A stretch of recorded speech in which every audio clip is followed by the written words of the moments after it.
देख रहे हैं आप, मैं हूं आपके साथ नेहा दुबे। एनडीए संसदीय दल की बैठक संसद भवन में हुई। इस दौरान ऑपरेशन सिंदूर की सफलता के लिए प्रधानमंत्री मोदी को एनडीए सांसदों द्वारा सम्मानित किया गया। प्रधानमंत्री मोदी ने एनडीए संसदीय दल की बैठक के अंदर सांसदों को संबोधित करते हुए विपक्ष पर जमकर निशाना साधा। उन्होंने कहा कि विपक्ष ने संसद में ऑपरेशन सिंदूर पर चर्चा की मांग करके सबसे बड़ी गलती कर दी है। इसमें उनकी ही फजीहत हुई। ऐसा विपक्ष कहां मिलेगा जो खुद अपने पैर पर पत्थर मारता हो। एनडीए की संसदीय दल की बैठक में कहा गया है कि एनडीए की सरकार बनने से पहले पूरे देश में टेरर इंफ्रास्ट्रक्चर फैला हुआ था, लेकिन अब ऐसा नहीं है। जाहिर है कि ऑपरेशन सिंदूर पर संसद में गर्मा गर्म काफी बहस देखी गई और इस बीच बीजेपी अपनी जीत को स्थापित करना चाहती है।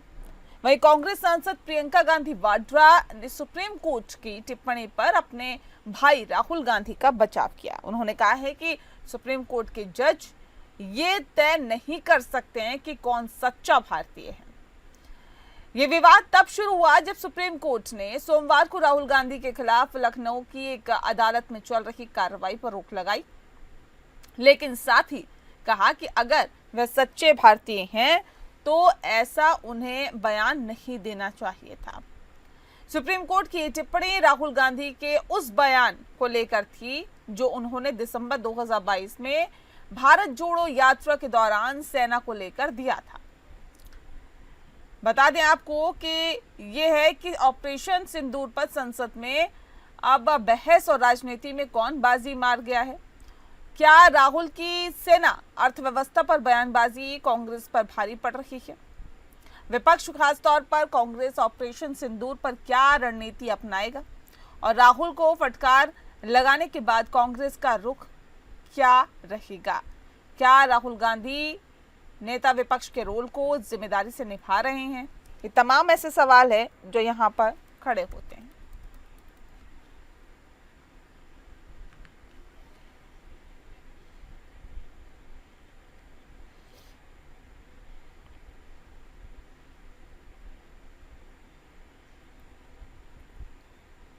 तो कई ऐसे सवाल है जो यहाँ पर खड़े होते हैं। सवाल ये कि ऑपरेशन सिंदूर पर जो बहस है, किस पर कौन भारी पड़ा? क्या विपक्ष ने मारी है अपने पैर पर ही पत्थर मारने की कोशिश की है? और विपक्ष का, जी हाँ, मोदी का विपक्ष पर जो हमला है, प्रियंका गांधी ने राहुल का बचाव किया है। क्या होगी कांग्रेस की अगली रणनीति? इस विषय पर तफसील से चर्चा करने के लिए खास मेहमान हमारे साथ मौजूद है, उनसे आपका परिचय करा देते हैं। इस वक्त हमारे साथ कैप्टन आई सिंह जी हैं, नेता हैं बीजेपी के। स्वागत है कैप्टन आई सिंह जी आपका। हमारे साथ जुड़ गए हैं राज छविराज, नेता कांग्रेस के हैं। बहुत स्वागत है आपका राज जी। और बहुत जल्द हमारे साथ जुड़ने वाले हैं आरजू खान जी, जो कि प्रवक्ता हैं आरजेडी के। उनका भी हम स्वागत करेंगे, लेकिन सबसे पहले सीधा रुख कर लेते हैं कैप्टन आई सिंह जी का। कैप्टन आई सिंह जी, सवाल इस बात को लेकर है, जब एनडीए की बैठक में कहा गया कि कांग्रेस ने बड़ी गलती की है ऑपरेशन सिंदूर पर बहस करके, क्यों, क्या गलती की? अगर विपक्ष ने चाहा कि हम बहस करना चाहते हैं, संसद में बहस की, तो इसमें गलती क्या की? देखिए नेहा जी, गलती उनकी सबसे बड़ी ये थी कि जब सेना, हमारी सेना के प्रति उनका जो रुख रहा है, उससे पूरा जाहिर हो गया कि वो सेना के लिए क्या कितने घटिया शब्द यूज कर रहे थे। वो एक बार भी राहुल गांधी ने, उनकी कांग्रेस ने ये शब्द यूज नहीं करे कि हमारी सेना ने पाकिस्तान का कितना नुकसान किया है, मगर वो ये जरूर पूछते रहे कि हमारी सेना के जवान कितने मारे गए, हमारे कितने रफेल गिर गए, हमारा कितना नुकसान हुआ। तो इससे जाहिर होता है कि पाकिस्तान भी फिर इन्हीं की भाषा बोलने लगता है जो राहुल गांधी कहते हैं। राहुल गांधी से निकले हुए मुंह से शब्द और पाकिस्तान के शब्द एक जैसे होते हैं, जैसे कि शाम को फैक्स दे दिया गया हो कि आपको ये बोलना है। तो इसलिए और फिर सबसे बड़ी आपने देखी कि जिस तरह से न्यायपालिका ने जो फटकार लगाई है कि आप सच्चे भारतीय होंगे तो इस तरह की बात नहीं करेंगे, तो राहुल गांधी ने सेना के ऊपर कोई सवाल पहली बार तो उठाए नहीं है, ये तो बार बार उठाए हैं और सब जो रिकॉर्डेड है उससे भाग भी नहीं सकते हैं। उनकी बहन है जो कह रही है कि हमारे राहुल भाई ने ऐसा नहीं। अरे आप रिकॉर्डेड है, आप दिखा उठा के देख लें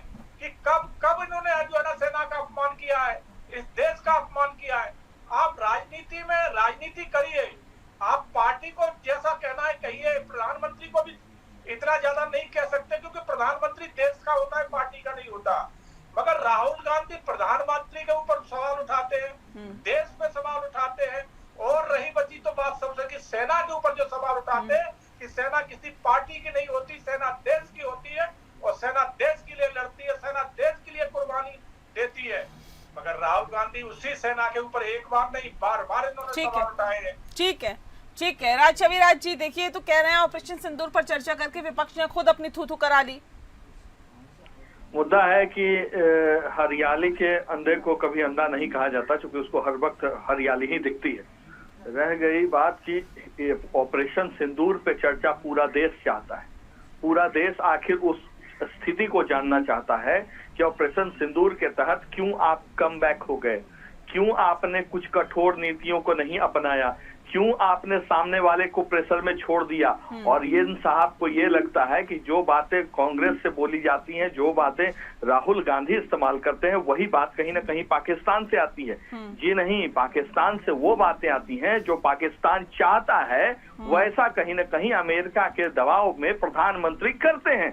क्योंकि ट्रंप की दोस्ती, अडानी की दोस्ती, अभी यह समझा रहे थे कि नरेंद्र मोदी जी पूरे देश के प्रधानमंत्री हैं, तो क्यों आप भूल जाते हैं कि फिर अगर पूरे देश के प्रधानमंत्री हैं तो सिर्फ अडानी के हो जाने का ही क्यों आप पे दावा किया जाता है। पूरे देश की जनता आपसे बार बार क्यों पूछती है कि आप सिर्फ अडानी के ही क्यों हैं, अडानियों का ही सिर्फ एयरपोर्ट क्यों हो रहा है, अडानियों का ही क्यों बढ़ोतरी हो रहा है। कुछ बिजनेसमैन को छोड़ दें तो किसी और आम जनता के लिए आप सहूलियत क्यों नहीं पैदा कर पा रहे हैं। तो मुद्दा है कि ऐसे किसी पर भी उंगली उठाना ये सरासर गलत है। रह गई बात कि कोर्ट ने कहा, तो एक बार देखना होगा कि आजकल चूंकि जो देखेंगे कि भारतीय जनता पार्टी ने एक नई परिपाटी लाई है कि जिन जजों ने कहीं ना कहीं भारतीय जनता पार्टी के पक्ष में फेवर में आकर के फैसला सुनाया है, वो राज्यसभा सदस्य भी चुने गए हैं, कई एक जगह गवर्नर भी बनाए गए हैं। और एक बार फिर ऐसा लगता है कि एक बार देखेंगे देवेंद्र फडणवीस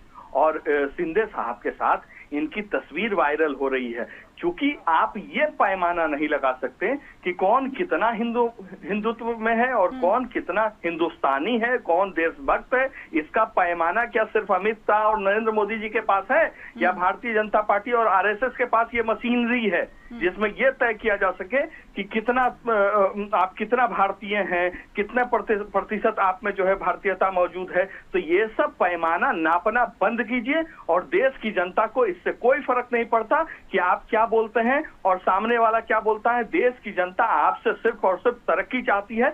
जो भूखमरी से आज देश की जनता का हालत बेकार हुआ पड़ा है, उससे अपने आप को उबारने की कोशिश चाहती है। सच्चे भारतीय होते तो वो ऐसा बयान नहीं देते। सुप्रीम कोर्ट ने ये टिप्पणी उस संदर्भ में कही जब 2022 में भारत जोड़ो यात्रा के दौरान सेना को लेकर उन्होंने जो बयान दिया। नेहा, आप सिर्फ ये बता दें कि क्या अरुणाचल प्रदेश के लगे हुए जो क्षेत्र हैं जिसमें 40,000 वर्ग मीटर जो जगह है, क्या उसको चाइना ने नहीं घेरा है? क्या ये बात आप हमको एक बार क्लियर कर दें कि चाइना और भी कुछ अरुणाचल प्रदेश से सटी हुई जो जगहें हैं उस पे अपना दावा आज नहीं कई एक वर्षों से करती आ रही है। क्या ये बात सत्य नहीं है? तो फिर चाइना को आज पीछे खदेड़ करके क्यों नहीं हमारे यशस्वी प्रधानमंत्री इस बात का दावा देते हैं कि भारत में सिंगल एक ही व्यक्ति है जो भारत की बढ़ोतरी, तरक्की, उत्थान और विकास चाहता है, वो नाम है सिर्फ नरेंद्र मोदी। तो इसको करने में किसने रोका है? तो मुद्दा क्या है कि सिर्फ बहसबाजी, बतौलेबाजी से चीजें नहीं चलती और किसी को नापने का अधिकार आपके हक में नहीं है। आप नहीं नाप सकते। अगर आपको नपवाना है और पूरे उसी बहस की बात तो आप लोग संसद में करते रहे ना। आपने कहा ना कि संसद में हमें बहस करनी है ऑपरेशन सिंदूर में, और आपने की भी। लेकिन इस बहस में कौन भारी, किस पे कौन भारी पड़ा सर? आप कुछ इतिहास के पन्नों में हम चलते हैं, कुछ बैक चले जाते हैं। आप याद कीजिए वो कोरोना का दौर जब प्रधानमंत्री ने कहा दिया जलाओ, थाली बजाओ, सिंदूर के समय में जब उन्होंने कहा लाइट बंद कर दो, ऐसे जिंदगी जीनी है, वैसे जिंदगी जीनी है। हम भारत के तमाम भारतवासी को इस बात के लिए बहुत बहुत धन्यवाद देते हैं कि हर भारतवासी ने प्रधानमंत्री के बातों को सिर आंखों पे रखा है। बावजूद उसके इस भारत का कोई एक ऐसा लाल बता दें जो ये नहीं चाहता था कि ये सारी चीजें जो सरेंडर की गई, क्या कौन सा चाहता था? क्या नेहा चाहती थी कि सरेंडर कर दिया जाए पाकिस्तान के आगे? क्या गोदी मीडिया के कुछ एंकर जब बैठ करके दिखा रहे थे कि कराची लुट गया और पाकिस्तान बर्बाद हो गया? तो इस मंजर को एक बार आप याद करें तो आज भारत का कौन सा नागरिक है वो ये नहीं जानना चाहता कि एक्चुअल में सिंदूर के दौरान हमने क्या खोया है, हमने क्या पाया है, क्यों हमने उम्मीदें लगाई रखी थी। कैप्टन आई सिंह जी जवाब दीजिए। देखिए कह रहे हैं क्या हमने पाया, खोया क्या नहीं खोया उसको छोड़िए, क्या हमने पाया ये बताइए। देखिए नेहा जी, मैं बड़े विस्तार से आपको बताना चाहूंगा कि जो ऑपरेशन सिंदूर था वो पाकिस्तान के साथ वार नहीं था। वो जो ऑपरेशन सिंदूर इसीलिए उसका नाम दिया गया था कि जिस तरह से पाकिस्तान से आए हुए आतंकवादियों ने अपनी कायराना हरकत से हमारे जो पर्यटन पहलगांव में निर्दोष पर्यटकों को मारा था, पत्नी के सामने उसके पति को जात धर्म पूछ के गोली मारी थी, तो इसीलिए वो ऑपरेशन किया गया था। अगर पाकिस्तान से बाहर होता, क्योंकि मैं सेना में रहा हूं, ये सेना में नहीं रहे हैं, तो ये तो जो राहुल गांधी झूठ बोलते उस तरीके से ये उनके प्रवक्ता बोलेंगे। मैं सेना में रहा हूं। एक ऑपरेशन जो आतंकवादियों के लिए होता है वो चीज अलग होती है, और जो बार होता है किसी देश के साथ उसकी तैयारी अलग होती है। जब बार होता है तो सारी सेनाओं को तीनों सेनाओं को डिप्लॉय करना पड़ता है, और जिस तरह से तो मतलब आप ये कह रहे हैं कि हम तैयार नहीं थे? नहीं, हम बार तैयार तो थे मगर बार नहीं था हमारी तरफ से। हमारी तरफ से सिर्फ आतंकवादियों के लिए ऑपरेशन था। वो हमने कर दिया, अपनी जो हमारी जो जरूरत थी वो हमने हासिल कर ली। उनके आतंकवादियों के जितने हेडक्वार्टर थे वो हमने ध्वस्त कर दिए। उनके आका थे उनको उसी में जिंदा दफना दिया। मतलब जितना कैप्टन आई सिंह जी, आतंकवाद खत्म हो गया क्या? अब तो नहीं होगा कोई अगला अटैक भारत पर, पर्यटकों पर? नेहा जी आपको बताना चाहूंगा, 2014 से पहले आपने देखा होगा कि भारत के अंदर कोई ऐसा शहर नहीं था कि जिसमें बम ब्लास्ट ना होता हो। ऐसा कोई दिन नहीं जाता था कि जिस दिन आतंकवादी को फायरों में निर्दोष नागरिक ना मारे जाते हो। और 2014 के बाद अगर थोड़ा कश्मीर छोड़ दो, बाकी बताओ देश में कोई घटना घटी आज दिन तक? कोई नहीं घटी। मगर इनके टाइम तो सर आप तो कश्मीर को भी बहुत सुरक्षित बता रहे थे ना? आप तो कह रहे थे धारा 370 लगा दीजिए और उसके बाद अब पंडितों को वापस विस्थापित किया जाएगा। कैसे जाए वहां पे लोग? अब जो पर्यटक वहां जा रहे हैं वो सुरक्षित नहीं है। उसके बाद जब विपक्ष सवाल पूछता है तो आप कह रहे विपक्ष ने अपनी थू-थू करा ली। सर संसद तो सवाल पूछने के लिए है ना, वहां पे तो विपक्ष सवाल पूछेगा। आरजू जी ये तो कह रहे हैं कि आप लोगों ने अपनी थू-थू करा ली सवाल पूछकर और ऑपरेशन सिंदूर पर चर्चा करवा कर। ऐसा है क्या? आरजू जी आवाज मिल पा रही है आपको? चलिए लगता है आवाज वहां तक नहीं पहुंच पा रही है।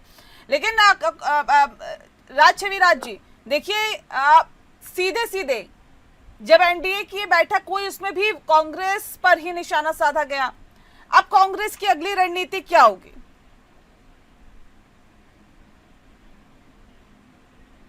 छविराज जी आवाज मिल रही है आपको? जी क्या हेलो, क्या मेरी आवाज मिल रही है? मिल रही है सर, बताओ।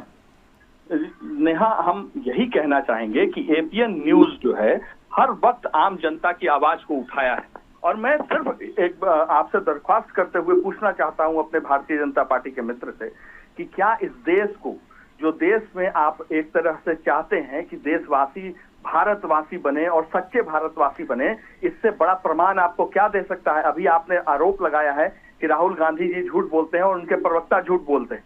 मुद्दा है कि देश में आने से पहले नरेंद्र मोदी जी मीडिया में अन्य जगहों पे चीख चीख के बोलते थे पाकिस्तान को करारा जवाब देना होगा। जब वो आते हैं तो उनको करारा जवाब देना होगा। अभी ये बता रहे थे कि हमारे भारतीय जनता पार्टी के भाई कि हमारा सीमा जो है सुरक्षित है, फिर पुलवामा कहां से हो गया? मुद्दा है, देखिए, जब आपने इस भारत की जनता को आश्वासन दिया है कि एक के बदले जवाब 21 में देंगे, तो उस 21 का जवाब आपको 26 में देना था। ये उम्मीद करती थी भारत की जनता। भारतवासी ये आपसे उम्मीद करते थे कि तमाम तरीके के जितने भी सहयोग थे, आपको सीटों के मदद से, अपने वोट के अधिकार से, आपको नरेंद्र मोदी को सत्ता के शीर्ष पे बिठा करके भारत की जनता ये चाहती थी कि पाकिस्तान को और ऑपरेशन सिंदूर के तहत ये जो उचित कार्रवाई होनी थी वो होना चाहिए था। भारत की जनता का कहीं ना कहीं आप लोगों ने विश्वासघात किया है और उसकी ये जो जिम्मेवारी है आप लेने से भागते हैं, और इसका जवाब भारत की जनता बिहार विधानसभा चुनाव हो या आने वाली आगामी देश में जो भी चुनाव हो, उस चुनाव की रणचंडी में आपकी आहूत। ठीक है, ठीक है, चलिए आरजू जी भी हमारे साथ जुड़ गए हैं। सर आवाज आ रही है आपको? आरजू खान जी सुन पा रहे हैं आप हमें?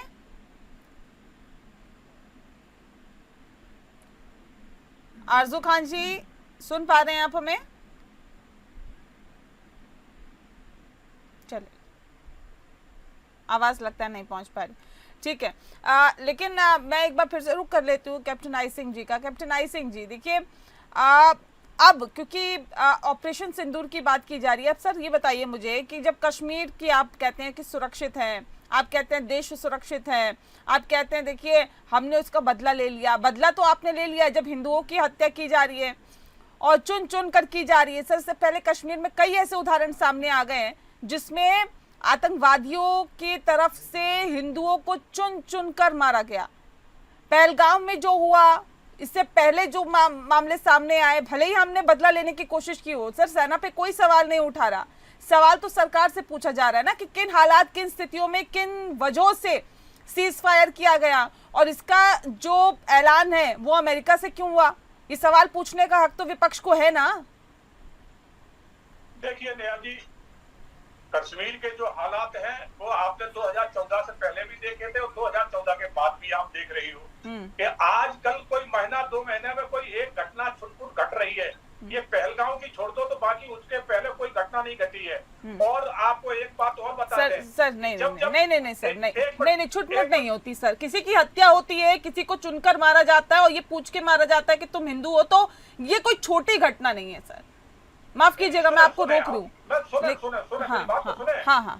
इस घटना को छुटपुट बिल्कुल नहीं बता रहा हूँ। ये बहुत बड़ी घटना है पहलगाम वाली, तभी तो उनको इतना करारा जवाब दिया है। मगर बाकी मैं बता रहा हूँ, इसको छोड़ दो तो आप पीछे चले जाइए आप 4-5 साल कि उससे पहले ऐसी कोई घटना घटी नहीं है जो पुलवामा छोड़ के। और आप ये देखिए कि 2004 से लेके 2014 तक हिंदुस्तान में 28 बहुत बड़ी घटनाएं घटी। तो छुटपुट तो डेली होती थी, बड़ी घटनाएं घटी, मगर एक घटना का कांग्रेस बता दे कि इन्होंने कभी पाकिस्तान को जवाब दिया हो। चाहे 26/11 रहा हो, चाहे बम ब्लास्ट, ट्रेनों में बम ब्लास्ट रहा हो लोकल में, एक में भी नहीं दिया। सिर्फ डोजियर लिख के जरूर देते थे पाकिस्तान को कि देखिए आपके आए और हमारे यहाँ लोगों को मार के चले गए। मगर हमारे यहाँ घटना जब भी घटी है हमने उनको डोजियर नहीं दिया, डोज दिया है और जबरदस्त दिया है। वैसा डोज दे पाए जो इंदिरा गांधी ने दिया था? वैसा डोज दे पाए क्या आप लोग? किसने दिया था? इंदिरा गांधी ने जो दिया था वैसा डोज दे पाए? हाँ, इंदिरा गांधी का डोज मैं बहुत अच्छा बताऊंगा आपको कि हमारी वहां सेना ने जो पराक्रम दिखाया था इंदिरा गांधी के टाइम में, 99,000 पाकिस्तान के सैनिकों को कैद कर लिया था, बंदी बना लिया था। और हमारे वहां 54 सैनिक अरेस्ट हुए थे पाकिस्तान में। इन्होंने 99,000 छोड़ दिए थे, मगर हमारे 54 को इन्होंने 8 दिन तक नहीं छुड़ाया, रगड़े अपनी एरिया रगड़ के पाकिस्तान की जेलों में खत्म हो गए। अब ये चाहते तो अपने सैनिक भी छुड़ा सकते थे और उस टाइम पीओ का भी वापस ले सकते थे, मगर इन्होंने बिना शर्त उनके 99,000 सैनिक छोड़ दिए, मगर हमारे नहीं छुड़ाए। तो इनकी करनी और कथनी यही दिखाई दे जाती है कि ये देश के लिए कथनी करनी तो जनता आपकी भी देख रही है और कांग्रेस पार्टी की भी देखी। कथनी करनी में कितना अंतर है सभी राजनीतिक पार्टियों की जनता, आम जनता देख रही है। मैं छवि राज जी एक बार फिर से आपका रुख करूँ, आवाज मिल रही है सर आपको?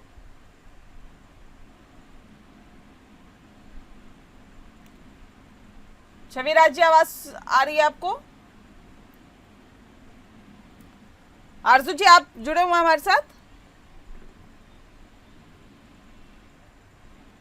चलिए देखिए कैप्टन आई सिंह जी, प्रियंका गांधी कह रही है कि राहुल गांधी ने कभी भी सेना का अपमान नहीं किया।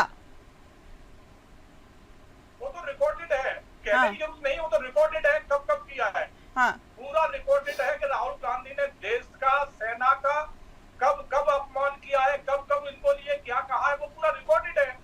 तो प्रियंका गांधी को किसी ने कहने की जरूरत नहीं, आप पूरा रिकॉर्डेड निकलवा लो। और अगर वो नहीं निकलवा पाते मैं भिजवा दूंगा उनके पास पूरा कि राहुल गांधी ने कब कब। अभी जैसे ये न्यायपालिका के लिए कह रहे थे, उस टाइम न्यायपालिका अच्छी थी जब राहुल गांधी की सांसद सदस्यता पहल करी थी, तब न्यायपालिका अच्छी थी। आज न्यायपालिका ने सच का आईना दिखा दिया तो न्यायपालिका इनके हिसाब से ठीक नहीं है। तो इसीलिए कहते हैं दोहरा चरित्र इनका है, हमारा नहीं। पर ये पाकिस्तान के लिए लड़ते हैं, पाकिस्तान की बात करते हैं, ये हिंदुस्तान की नहीं करते, क्योंकि इनका डीएनए पाकिस्तान का है। इन कांग्रेसियों का डीएनए हिंदुस्तानी है ही नहीं, इनका पाकिस्तानी डीएनए है। तो हिंदुस्तान की बात भारतीय जनता पार्टी अब सर्टिफिकेट बांटेगी क्या कि पाकिस्तानी कौन है और हिंदुस्तानी कौन है? जो जैसा करेगा उसके लिए वैसा कहा जाएगा। देश की जनता ये डिसाइड करेगी ना सर। बहुत शुक्रिया आप सभी का हमारे साथ इस खास चर्चा में शामिल होने के लिए। लोकतंत्र में फिलहाल के लिए इतना ही। नमस्कार।